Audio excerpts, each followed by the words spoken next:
পরবর্তীকালে আপনারা দেখুন 36 বছরের পর থেকে ওনার একটা ভাগ্যরেখার লাইন উঠেছে এবং সেটা শনি পর্বতের দিকে যাচ্ছে।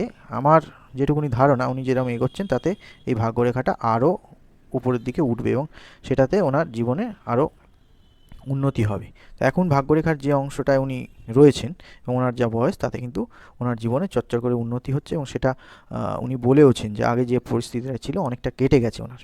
কিন্তু ওনার কিছু কিছু প্রতিকার আমি বললাম যে বিভিন্ন সময় বিভিন্ন কিছু ওনার লোন কিছু হয়ে গিয়েছিল বা কিছু সেইগুলো থেকে ওনার বেরোনোর রাস্তা সেটা নিয়ে আমি আলোচনা করেছি।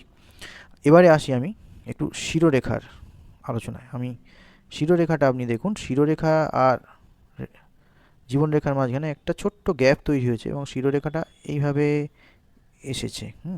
শিরোরেখাটা কিন্তু একটু মোটা। এই যে যাদের মোটা শিরোরেখা থাকে এদের জীবনের ছোটবেলা বা শৈশবকালটা কিন্তু একটু